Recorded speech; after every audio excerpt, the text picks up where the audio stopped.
वो शिक्षक जो लाखों बच्चों को अंधेरे से निकालकर सफलता की रोशनी तक पहुंचाते थे, वो अपने बच्चों के हक की लड़ाई के लिए सड़कों पर उतरे तो लाठियां मिली, हिरासत मिली और पुलिस की बदजुबानी सुनने को मिली। नजफगढ़ थाने के बाहर लोग प्रदर्शन कर रहे हैं। क्यों? क्योंकि वो देख रहे हैं कि टीचर्स का हाथ तोड़ा जा रहा है, टीचर्स के साथ बदतमीजी की जा रही है।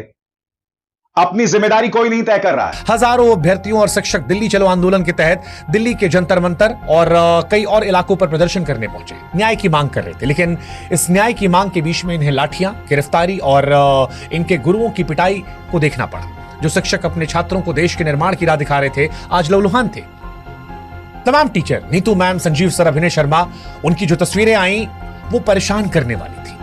परेशान इसलिए क्योंकि गुरु अपने छात्रों के हक की बात करने आए थे। एक टीचर का टूटा हुआ हाथ दिखाई पड़ा और तब लगा कि ये उस व्यक्ति की चोट नहीं है, उस व्यवस्था की गूंगी बर्बरता का प्रतीक है जो इंसाफ देने से डरती है। सब सिर्फ एक प्रदर्शन नहीं है, ये उस व्यवस्था के खिलाफ एक चीख थी जो पारदर्शिता का दावा तो करती है लेकिन सवालों से आंखें चुरा लेती है। जब गुरु और शिष्य दोनों सड़कों पर हों और उनके हिस्से में लाठी आए तो साहब सिर्फ सवाल परीक्षा का नहीं रहता है, फिर सवाल पूरे सिस्टम से उठता है। दोस्तों नमस्कार, स्वागत है आपका न्यूज लभा के एक और नए वीडियो में। दोस्तों, जिस तरह से एसएससी के एग्ज़ाम को लेकर के जिस तरह से छात्रों ने प्रदर्शन किया है और साथ में जो शिक्षकगण थे उन्होंने जिस तरह से प्रदर्शन किया है जंतर मंतर, दिल्ली के जंतर मंतर पर जा कर के, इसको देखने के बाद जिस तरह से प्रशासन ने उनके ऊपर लाठी डंडे बरसाए हैं और उनको प्रताड़ना किया है, और जिस तरह से ये सब देखने के बाद अब यही मालूम हो रहा है कि आज हमारे देश में शिक्षा व्यवस्था किस तरह की है और किस तरह की शिक्षा व्यवस्था बनाई जा रही है। दोस्तों, हालांकि ये पहली बार नहीं हुआ, इससे पहले भी कई एग्ज़ामों में इस तरह की जो है कि घटनाएं हो चुकी हैं। तो दोस्तों चलिए पूरे वीडियो को देखते हैं और जिस तरह से वरिष्ठ पत्रकारों ने इसको लेकर के किस तरह से शिक्षा को लेकर के किस तरह से बता रहे हैं। तो दोस्तों चलिए पूरे वीडियो को देखते हैं। देखने के बाद आपकी अपनी पर्सनल राय क्या इस वीडियो में जरूर लिखिएगा और हमारे चैनल पर आप पहली बार हो चैनल को सब्सक्राइब जरूर कर लें। वो शिक्षक जो लाखों बच्चों को अंधेरे से निकालकर सफलता की रोशनी तक पहुंचाते थे, वो अपने बच्चों के हक की लड़ाई के लिए सड़कों पर उतरे तो लाठियां मिली, हिरासत मिली और पुलिस की बदजुबानी सुनने को मिली। तमाम teacher, Neetu ma'am, Sanjeev sir, अभिनय शर्मा, उनकी जो तस्वीरें आई वो परेशान करने वाली थी। परेशान इसलिए क्योंकि गुरु अपने छात्रों के हक की बात करने आए थे। एक टीचर का टूटा हुआ हाथ दिखाई पड़ा और तब लगा कि ये उस व्यक्ति की चोट नहीं है, उस व्यवस्था की गूंगी बर्बरता का प्रतीक है जो इंसाफ देने से डरती है। सवाल उठा कि क्या यही वो भारत की कल्पना है जो हमने की है, जहां गुरु को सजा मिलती है क्योंकि वो अपने बच्चों के लिए आवाज उठा रहा है। सच कहें तो ये जख्म सिर्फ शरीर पर नहीं है, हर उस मेहनतकश युवा की उम्मीद पर लगे घाव हैं जो दिन रात मेहनत करके नौकरी की आस लगाए बैठा है।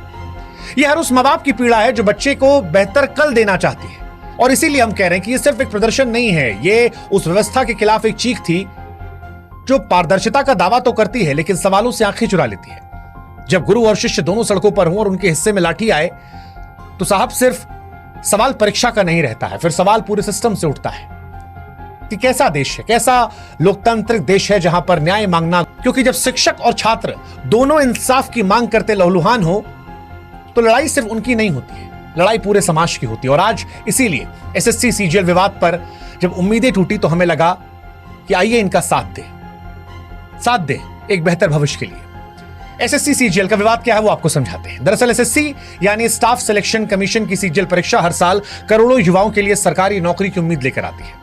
करीब 3 करोड़ से ज्यादा अभ्यर्थी इस परीक्षा में हिस्सा लेते हैं। अपने और अपने परिवार के बेहतर भविष्य की कल्पना लिए दिन रात वो मेहनत करते हैं। लेकिन हाल के वर्षों में ये परीक्षा नौकरियों का जरिया कम, विवादों के केंद्र ज्यादा बनी है। 2024 के टायर 1 रिजल्ट ने इस पर शक की सुई और तेज की। अचानक ऊंचा कट ऑफ और कुछ खास परीक्षा केंद्रों में लगातार चयन और रोल नंबरों का पैटर्न साफ साफ इशारा कर रहा था कि कुछ तो गड़बड़ है। छात्रों ने सिद्धांतली माना और फिर आवाज उठाना शुरू कर दिया। 2025 में हालात और बिगड़े। एसएससी की सिलेक्शन पोस्ट फेज 13 परीक्षा के दौरान बार बार परीक्षा का रद्द होना, तकनीकी खामियां और कई केंद्रों पर छात्रों के साथ बदसलूकी ने आंदोलन को भड़का दिया। हजारों अभ्यर्थियों और शिक्षक दिल्ली चलो आंदोलन के तहत दिल्ली के जंतर मंतर और कई और इलाकों पर प्रदर्शन करने पहुंचे, न्याय की मांग कर रहे थे। लेकिन इस न्याय की मांग के बीच में इन्हें लाठियां, गिरफ्तारी और इनके गुरुओं की पिटाई को देखना पड़ा। जो शिक्षक अपने छात्रों को देश के निर्माण की राह दिखा रहे थे, आज लहूलुहान थे। जो शिक्षक जो किसी समाज की नींव होते हैं, अपने ही छात्रों के लिए सड़क पर जब उतरने को मजबूर हो गए तो यह समझ में हमें भी आ रहा था कि सिर्फ परीक्षा नहीं, लोकतंत्र की आत्मा घायल हो रही है। और नीतू मैम, अभिनय शर्मा या भोला यादव, आदित्य रंजन, ये आज सिर्फ एक कोचिंग सेंटर के शिक्षकों के नाम नहीं थे, ये उस आवाज का प्रतीक थे जो छात्रों की उम्मीदों के लिए आज सामने आए थे। एक शिक्षक ने जब पुलिस वाले से पूछा कि आप इतना डरते क्यों हैं सवालों से, तो पुलिस वाले ने कहा वर्दी पहनोगे समझ में आएगा। शिक्षक ने कहा पहनी तो उतार दी, बोला मर्द होते तो पहने रहते।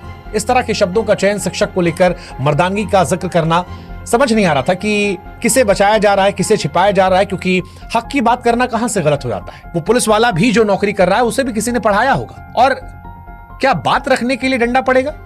शिक्षकों का यह आरोप था कि एसएससी ने जिस एडुकेटी नामक कंपनी को परीक्षा आयोजन की जिम्मेदारी दी वो पहले से ही तकनीकी खामियां और गड़बड़ियों के आरोप से घिरी है। फिर भी बार बार उसी कंपनी को जिम्मेदारी देना क्या महज लापरवाही है या कुछ और गहरा? क्या ये एक सुनियोजित खेल नहीं जिसमें छात्रों का भविष्य दांव पर लगाया जा रहा है? लाखों युवा हर साल मेहनत करते हैं, सालों का संघर्ष होता है, उनके परिवारों की उम्मीदें होती हैं। क्या ये सब कुछ एक ऐसी कंपनी के भरोसे छोड़ देना ठीक है जिसकी साख पर पहले से सवाल है?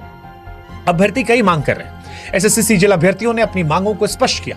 ये मांगे न केवल उनके हक की लड़ाई थी बल्कि एक पारदर्शी और निष्पक्ष व्यवस्था की स्थापना की तरफ इशारा कर रही थी। पहली मांग थी एडुकेटी पर प्रतिबंध। इस कंपनी की तकनीकी अक्षमता और संदिग्ध भूमि के चलते छात्र कह रहे हैं कि इसे परीक्षा आयोजन से हटाया जाए। दूसरा, परीक्षा और परिणाम की तारीखें तय हो। यूपीएससी की तरह वो भी कह रहे हैं कि एसएससी भी एक निश्चित कैलेंडर जारी करे जिसमें परीक्षा और परिणाम की तारीखें शामिल हो। तीसरा, पारदर्शी नॉर्मलाइजेशन प्रक्रिया। नॉर्मलाइजेशन की प्रक्रिया में पारदर्शिता हो ताकि अभ्यर्थी को शक न रहे। चौथा, परीक्षा का उत्तर उचित हो, प्रश्न पत्र में गलतियां ना हो और एक ही सवाल अलग अलग पालियों में ना पूछा जाए। पांचवा, नियुक्ति में तेजी। भर्ती प्रक्रिया पूरी होने के बाद नियुक्ति तुरंत हो, ना कि पुरानी भर्तियों के कारण रुकी रहे। छठा, वेटिंग लिस्ट। चयनित अभ्यर्थियों के बाद वेटिंग लिस्ट जारी की जाए। सातवीं, परीक्षा केंद्रों की सुगमता। केंद्र दूर दराज या पहुंच से बाहर ना हो, यातायात और बुनियादी सुविधाएं उपलब्ध हो। इसके अलावा प्रशिक्षित स्टाफ की मांग थी निष्पक्षता के साथ कि केंद्रों पर जो प्रशिक्षित कर्मचारी हों, इसके अलावा अभ्यर्थियों के साथ दुर्व्यवहार न किया जाए और तकनीकी खामियों का अंत हो। सर्वर धीमा, सिस्टम हैंग होने जैसी समस्याएं जो हैं वो खत्म कर दी जाए। अब ये कोई असंभव मांगे नहीं है या कोई ऐसी नाजायज मांगे नहीं है।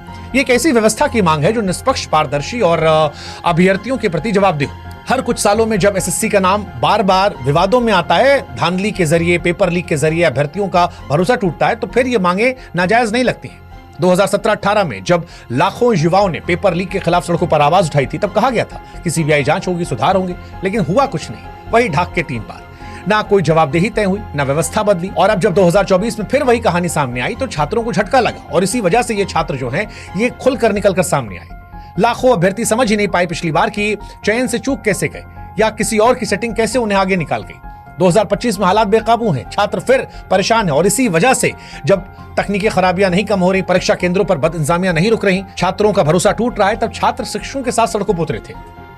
लेकिन वहां ये लाठीचार्ज एक समाज के तौर पर सवाल उठाता है। आज एसएससी का ये आंदोलन एक जन आंदोलन बन गया है। अब सवाल उठ रहा है कि क्या इसे सुना जाएगा, समझा जाएगा, या जो आज तस्वीर दिखाई गई वही रवैया आगे रहेगा। नजफगढ़ थाने के बाहर लोग प्रदर्शन कर रहे हैं। क्यों? क्योंकि वो देख रहे हैं कि टीचर्स का हाथ तोड़ा जा रहा है, टीचर्स के साथ बदतमीजी की जा रही है। अपनी जिम्मेदारी कोई नहीं तय कर रहा है। मैं आपसे सवाल पूछना चाहता हूं, जब हिंदुत्ववादी गुट प्रदर्शन करते हैं तो क्या इस तरह की हरकत पुलिस करती है? कावड़िए जो हैं वो ढाबों को तोड़ देते हैं, वो पूरी की पूरी गाड़ी को जला देते हैं, तोड़फोड़ करते हैं। पुलिस किस तरह का बर्ताव करती है बताइए? और अब देखिए क्या बर्ताव हमारे टीचर्स के साथ किया जा रहा है। ये मुझे मत बोलिए कि हरकत दिल्ली पुलिस की है, नहीं, इसमें इस सरकार की रजामंदी है। ये दिल्ली पुलिस जो गृह मंत्री अमित शाह के अंतर्गत आता है। मुझे ये मत बोलिए कि ये पुलिस की हरकत है, इसमें पूरी तरह से सरकार की रजामंदी है। अब मैं आपको सुनाता हूं एक टीचर जो बता रही हैं कि उनके साथ क्या हुआ था। सुनिए उनकी बात। और हम लोग को दिन भर बिठाया गया है पुलिस स्टेशन में। पहले तो 4 घंटे घुमाते रहे हमें। वो गंदी सी बस, डीटीसी तय की जो बस थी जिसमें बहुत गंदी हालत थी, हम लोग 4 घंटे घूमे। फिर हम लोग को ले जाया गया नजफगढ़ की तरफ पुलिस स्टेशन। वहाँ पे विदाउट फैन और नीचे दर्री बिछा के हम सभी टीचर को बहुत देर तक बिठाया गया और हम लोग सब बहुत परेशान रहे दिन भर। और ये भी पता नहीं था कि हम लोग का होने वाला क्या है। बाहर से खबर आ रही थी कि बच्चे जंतर मंतर में जुटे हैं, फिर वहां पर भी शायद लाठीचार्ज हो गया, बच्चों को, टीचर्स को खदेड़ के हटाया गया। आज छात्र नाराज हैं, वो नारेबाजी कर रहे हैं। कि हमें शिक्षा में कुछ करने की जरूरत नहीं है, विदेश नीति जाए भाड़ में, ट्रंप भारत की बेइज्जती करता रहे, क्योंकि जब चुनाव आता है सिस्टम इन लोगों ने हैक कर ही लिया है। ऊपर से इस देश के बहुमत को हिंदू मुस्लिम के नाम पर मूर्ख बनाया जाता रहे। देखिए किस तरह से नारेबाजी छात्र कर रहे हैं और यह नारेबाजी इस सरकार के लिए खतरे की घंटी है। जैसा कि आपने पूरे वीडियो को देखा, देखने के बाद आपकी अपनी पर्सनल राय क्या है इस वीडियो पे ज़रूर लिखिएगा दोस्तों, क्योंकि जिस तरह से आज जंतर मंतर पे शिक्षक और शिक्षकों के साथ, छात्रों के साथ जो बेदुस्त व्यवहार पुलिस वालों ने किया है, वो देखने के बाद अब ये मालूम हो रहा है कि हमारा देश जब शिक्षक और शिक्षा के प्रति उतने उदार नहीं है तो क्या ये आम जनता के लिए क्या सोच होगा दोस्तों। तो चलिए, पूरे वीडियो को आपने देखा, आपकी अपनी पर्सनल राय क्या है इस वीडियो पे ज़रूर लिखिएगा दोस्तों। हम अपने चैनल के माध्यम से आपको जागरूक कराते हैं और जानकारी आपके साथ शेयर करते हैं। तो दोस्तों, आप वीडियो अच्छी लगती हो तो वीडियो को दूसरों के साथ ज़रूर शेयर करें और ऐसी जानकारियों के लिए हमारे चैनल को सब्सक्राइब जरूर कर लें। तो दोस्तों, आज के लिए बस इतना है, फिर मिलेंगे एक नए वीडियो नए टॉपिक के साथ। तब तक के लिए नमस्कार, सलाम और सत श्री अकाल। फिर मिलेंगे। खुदा हाफिज, आपका दिन शुभ हो।